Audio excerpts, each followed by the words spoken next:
그날 오후 정원에서 의붓언니 민지가 갑자기 내 손을 잡고 속삭였다. 지은아, 나 여자를 좋아해. 그 말 한마디가 우리 가족의 평화로운 일상을 산산조각 냈다. 나는 그 자리에서 얼어붙었고 민지의 눈빛은 절박함으로 가득 차 있었다. 우리는 서울의 한적한 교회 주택에서 살고 있었다. 아버지가 재혼한 지 5년째, 민지의 어머니와 우리 가족이 합쳐진 이후로 우리는 자매처럼 지냈다. 하지만 그 비밀은 모든 것을 바꿔놓았다. 나는 22살, 대학에서 문학을 전공하는 평범한 여학생이었고, 민지는 24살, 회사에서 마케팅을 하는 야심찬 커리어 우먼이었다. 우리는 서로를 잘 알았지만 이건 예상치 못한 폭탄이었다. 민지가 그 말을 한 후 나는 아무 말도 할 수 없었다. 정원의 장미꽃이 피어있는 벤치에 앉아 우리는 오랜 시간 침묵했다. 바람이 살랑이는 소리만 들려왔다. 언니, 그게 진심이야. 내가 겨우 입을 뗐다. 민지는 고개를 끄덕이며 눈물을 글썽였다. 오래전부터 그랬어. 하지만 말할 수 없었어. 가족 때문에, 사회 때문에 그녀의 목소리는 떨리고 있었다. 나는 그녀의 손을 더 세게 잡았다. 왜냐하면 나도 비슷한 감정을 느껴본 적이 있었기 때문이다. 하지만 나는 그것을 인정하지 않았다. 우리 가족은 보수적이었다. 아버지는 전통적인 가치관을 중시하는 사람으로 재혼 후에도 가족의 화목을 최우선으로 삼았다. 민지의 어머니, 우리 새엄마는 교회에 다니며 도덕적인 삶을 강조했다. 이런 환경에서 동성애는 금기였다. 그날 저녁, 식탁에서 가족이 모였다. 아버지, 새엄마, 민지, 그리고 나 평소처럼 웃으며 대화를 나누려 했지만 민지의 표정이 어두웠다. 나는 그녀를 힐끔 보았고 그녀도 나를 보았다. 그 시선에 담긴 무언가가 나를 불안하게 만들었다. 민지야, 오늘 회사에서 무슨 일 있었니? 표정이 안 좋아의 새엄마가 물었다. 민지는 고개를 저으며 아니에요. 그냥 피곤해서요라고 대답했다. 하지만 나는 알았다. 그녀의 마음속에 폭풍이 몰아치고 있다는 걸. 식사가 끝난 후 나는 방으로 돌아와 일기를 썼다. 언니의 비밀을 어떻게 해야 할까? 말하면 가족이 무너질 텐데 그 밤 잠이 오지 않았다. 다음 날 아침 민지가 나를 찾아왔다. 지은아, 어제 말한 거 잊어줄 수 있어. 그녀의 목소리는 간절했다. 하지만 나는 아니, 언니. 그건 잊을 수 없어. 나도 비슷한 감정을 느껴봤어 라고 솔직히 털어놓았다. 민지의 눈이 커졌다. 너도. 우리는 서로를 바라보며 새로운 연결을 느꼈다. 하지만 이 연결이 가져올 파국을 아직 몰랐다. 며칠 후 우리 관계는 미묘하게 변했다. 민지와 나는 더 많은 시간을 함께 보냈다. 카페에서, 공원에서, 집 안에서. 그녀는 자신의 과거를 이야기했다. 고등학교 때 처음으로 여자친구를 사귀었지만 부모님의 압력으로 헤어졌다고. 그때부터 숨겨왔어. 하지만 이제는 더 이상 못 참아. 민지의 말에 나는 공감했다. 나도 대학에서 한 여자 선배를 좋아한 적이 있었다. 하지만 사회의 시선 때문에 포기했다. 한국에서 이런 감정을 가지면 얼마나 힘들지 알아? 내가 물었다. 민지는 한숨을 쉬며 달아. 하지만 사랑은 숨길 수 없어. 우리의 대화는 점점 깊어졌고 어느 순간 우리는 서로를 더 특별하게 느끼기 시작했다. 하지만 이 감정은 위험했다. 가족 안에서 이런 일이 벌어지면 모든 게 무너질 터였다. 한 주 후 아버지가 이상한 낌새를 챘다. 너희 둘, 요즘 왜 그렇게 붙어 다니니? 무슨 일 있냐? 저녁 식사 중에 물었다. 민지와 나는 서로를 쳐다보았고 어색하게 웃었다. 그냥. 자매니까요. 민지가 대답했다. 하지만 아버지의 눈빛은 의심스러웠다. 새엄마도 민지야, 요즘 남자친구는 없니? 나이도 있으니 결혼 생각할 때야 라고 말했다. 그 말에 민지의 얼굴이 굳었다. 엄마, 아직은 그녀는 말을 흐렸다. 나는 속으로 안타까웠다. 새엄마의 말은 무의식적인 압력이었다. 한국 사회에서 20대 후반 여성은 결혼을 강요받기 일쑤였다. 특히 우리 가족처럼 보수적인 곳에서는. 그날 밤 민지가 내 방으로 왔다. 지은아, 나 엄마한테 말할까? 그녀의 목소리는 불안으로 가득했다. 나는 고개를 저었다. 아직은 안 돼. 준비가 필요해. 하지만 민지는 이미 결심한 듯 했다.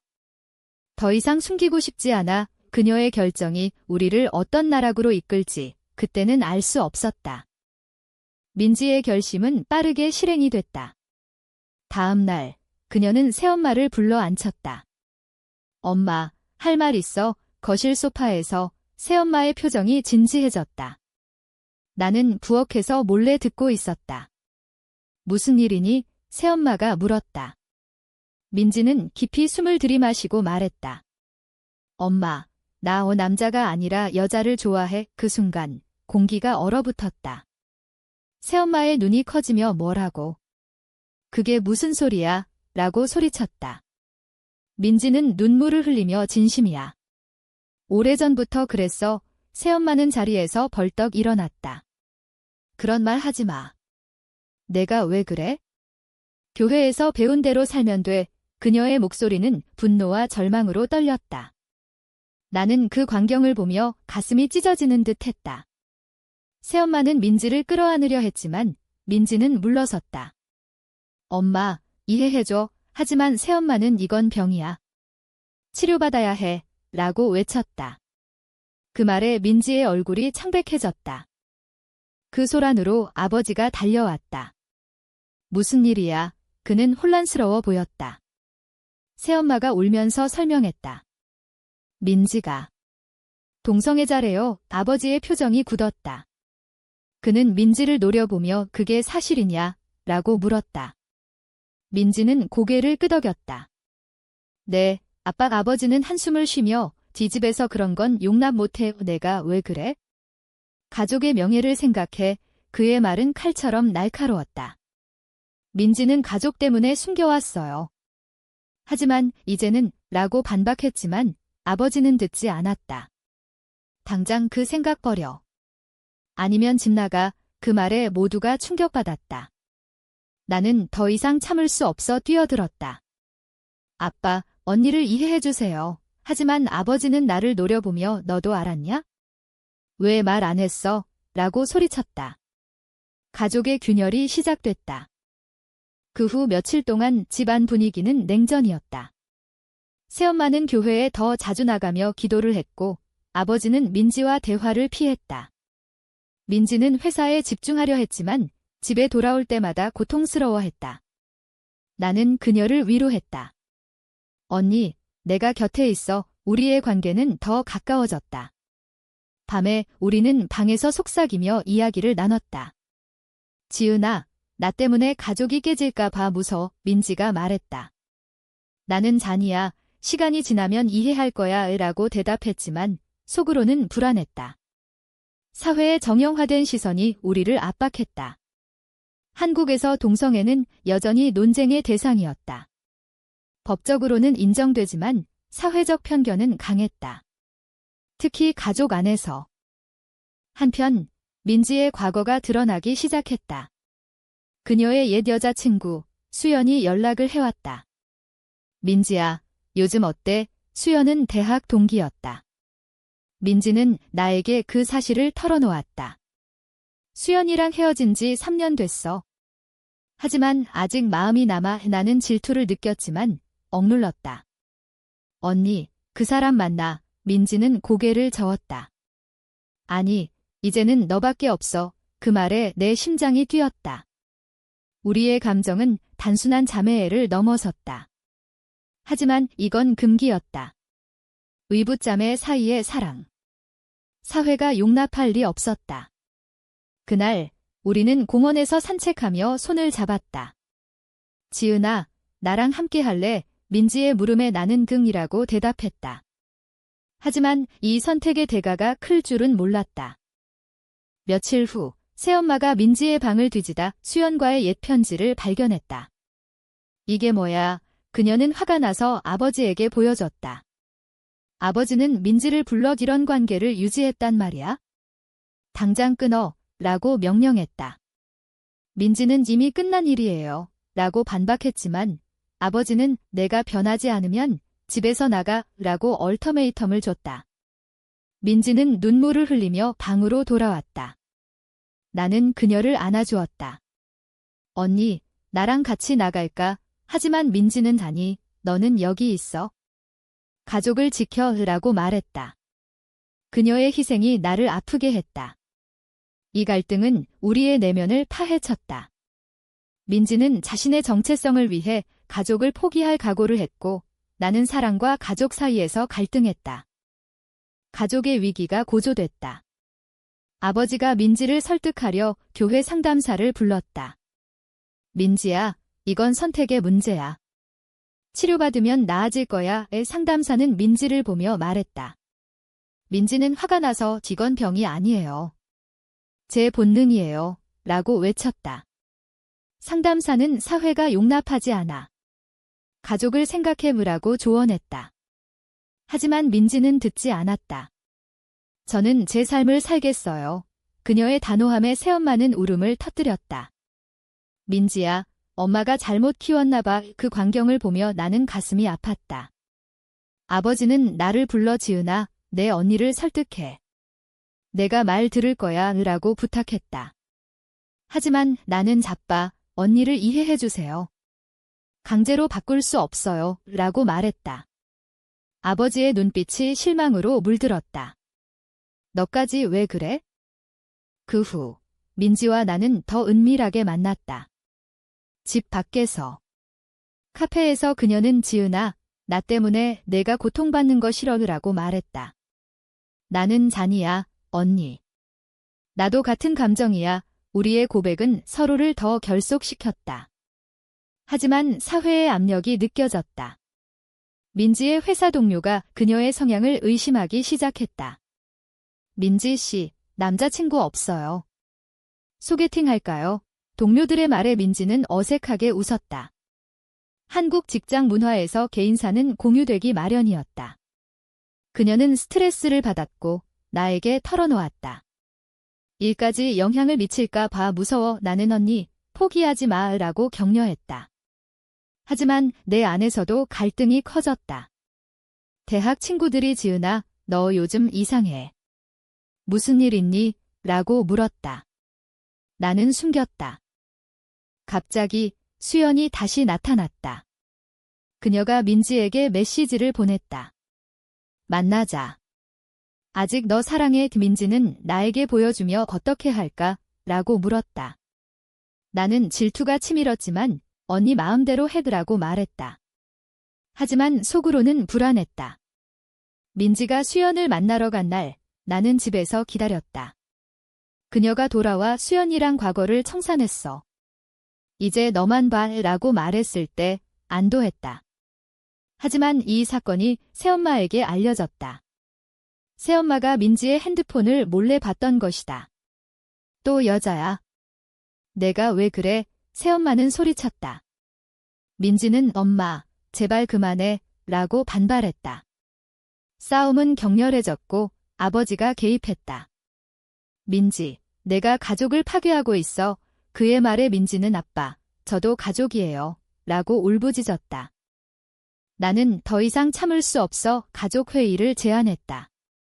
우리 모두 앉아서 이야기해요. 거실에서 우리는 마주 앉았다. 아버지가 먼저 말했다. 민지야, 내가 왜 그런 선택을 했는지 모르겠어.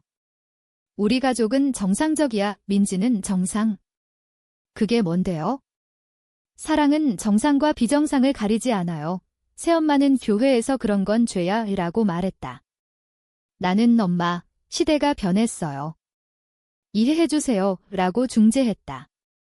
하지만 분위기는 험악했다. 아버지는 내가 변하지 않으면 유산 상속도 없을 거야, 라고 위협했다. 민지의 얼굴이 일그러졌다. 돈 때문에 제 삶을 포기할까요? 그녀의 반항이 가족의 균열을 깊게 만들었다. 그날 밤 민지가 짐을 쌌다. 집 나갈게 그녀의 결정에 나는 울었다. 언니, 가지마. 하지만 민지는 이게 최선이야 라고 말했다. 민지가 떠난 후 집안은 적막했다. 새엄마는 우울증에 빠졌고 아버지는 후회하는 듯 했다. 나는 민지와 연락하며 지냈다. 그녀는 친구 집에 머물며 새 직장을 찾았다.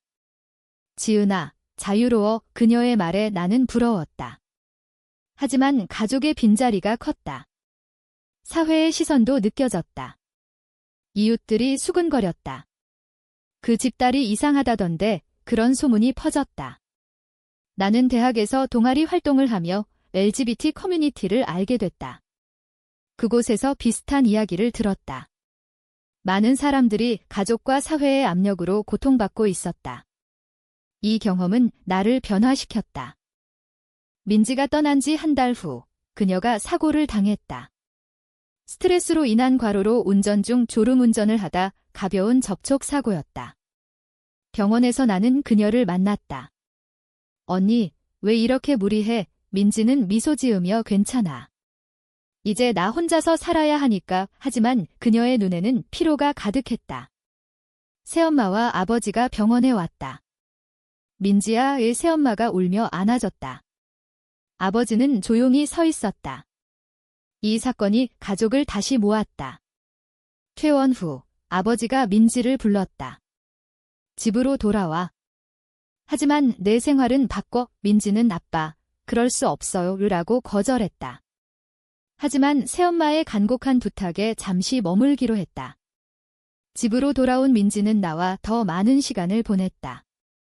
우리의 사랑은 깊어졌지만 숨겨야 했다. 사회적 압력이 더 커졌다. 민지의 회사에서 그녀의 성향이 알려졌다.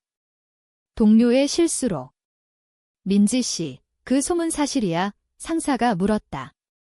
민지는 솔직히 네라고 대답했다. 결과는 해고였다. 회사 이미지에 안 좋아. 상사의 말에 민지는 충격받았다. 한국에서 직장 내 차별은 여전했다. 그녀는 나에게 울며 말했다. 지은아, 이 사회가 나를 용납 안 해. 나는 졌니? 싸워보자 라고 말했다. 우리는 LGBT 권익 단체에 연락했다.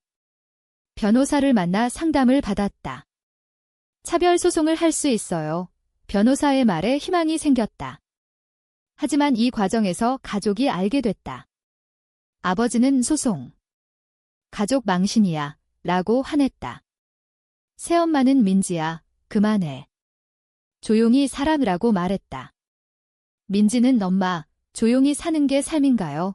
라고 반문했다. 내 내면의 갈등도 절정에 달했다. 나는 민지와의 관계를 공개할지 고민했다. 대학 졸업이 가까워지며 취업을 생각해야 했다. 지은아, 너까지 나처럼 되지 마. 민지가 말했다. 하지만 나는 언니, 나도 공개할게 라고 결심했다. 가족에게 말했다. 저도 여자를 좋아해요. 그리고 언니를 사랑해요. 그 말에 집안이 아수라장이 됐다. 아버지는 둘 다 미쳤어 라고 소리쳤다. 새엄마는 기절할 듯 했다. 의붓자매가. 이건 도덕적으로 잘못됐어. 그녀의 말은 우리를 아프게 했다. 우리는 반박했다. 사랑의 혈연이 무슨 상관이야. 하지만 가족의 반대는 완강했다. 아버지는 둘 중 하나는 집 나가 라고 말했다. 민지는 제가 나갈게요 라고 했지만 나는 자니 같이 갈게. 우리의 선택이 가족을 분열시켰다. 소송 과정에서 민지는 언론에 노출됐다. 동성애자 해고 사례로 기사가 났다. 사회의 반응은 엇갈렸다. 일부는 지지했지만 대부분은 비난했다. 온라인에서 비정상 지라는 댓글이 쏟아졌다. 민지는 스트레스로 쓰러졌다. 병원에서 나는 그녀를 지켰다. 언니, 포기하지 마. 새엄마가 병원에 왔다. 민지야, 미안해. 그녀는 울며 사과했다. 교회에서 배운 대로가 아니더라도 딸의 고통을 본 새엄마의 마음이 변했다. 아버지도 서서히 변화했다. 내가 행복하면 돼. 그의 말은 작았지만 의미가 컸다. 하지만 사회의 벽은 높았다. 소송은 길어졌고 우리는 지쳤다. 마침내 우리는 작은 아파트로 이사했다. 함께 사는 삶을 선택했다. 가족과의 관계는 서서히 회복됐다. 새엄마가 가끔 방문하며 음식을 가져왔다. 아버지는 전화를 걸어 안부를 물었다. 하지만 완전한 화해는 아니었다. 우리의 사랑은 여전히 비밀스러웠다. 사회의 시선 때문에. 시간이 흘러 소송이 끝났다. 민지는 보상금을 받았지만 상처는 남았다. 지은아, 이게 우리의 현실이야. 그녀의 말에 나는 고개를 끄덕였다. 우리는 함께 살며 서로를 지탱했다. 하지만 가족의 그림자가 드리웠다. 아버지가 병에 걸렸다. 심장병. 병원에서 그는 우리를 불렀다. 민지야, 지은아. 미안해. 내들 선택을 존중할게. 그의 말은 눈물겨웠다. 새엄마도 엄마가 잘못했어. 행복하게 살아가라고 말했다. 이 식탁에서의 화해는 오랜 갈등의 끝이었다. 하지만 우리는 알았다. 이 화해가 쉽게 오지 않았다는 걸. 수많은 대화, 눈물, 희생이 있었다. 사회적으로도 변화가 왔다. LGBT 운동이 활발해지며 우리의 이야기가 알려졌다. 익명으로 인터뷰를 했다. 가족과 사회의 압력을 이겨낸 이야기, 많은 사람들이 공감했다. 하지만 여전히 반대 의견이 많았다. 도덕적으로 잘못됐다. 온라인 토론이 벌어졌다. 우리는 그 속에서 강해졌다. 민지는 새 직장을 찾았고 나는 작가로 데뷔했다. 우리의 사랑을 소재로 한 소설을 썼다. 책이 출간되자 가족이 읽었다. 아버지는 내들 고생 많았구나 라고 말했다. 이 과정에서 우리는 각자의 대가를 치렀다. 민지는 직장과 가족을 잃을 뻔했고 나는 내면의 갈등으로 불면의 밤을 보냈다. 새엄마는 신앙과 모성의 사이에서 고민했고 아버지는 자존심을 내려놓았다. 이제 우리의 삶은 안정됐다. 서울의 작은 아파트에서 우리는 서로를 사랑하며 산다. 하지만 여전히 사회의 시선이 느껴진다. 결혼은 법적으로 불가능하지만 우리는 서로의 반려자다. 가족 모임에서 우리는 자연스럽게 대한다. 새엄마가 전제 결혼식해 라고 농담할 정도로. 하지만 깊은 곳에서 우리는 안다. 이 사랑이 가져온 상처를. 만약 민지가 그날 정원에서 비밀을 털어놓지 않았다면 우리의 삶은 달라졌을까? 더 평화로웠을까? 아니면 더 억압됐을까? 마지막으로 이 이야기를 통해 생각해보자. 동성애는 개인의 선택일 뿐이며 가족과 사회가 강제할 수 없는가?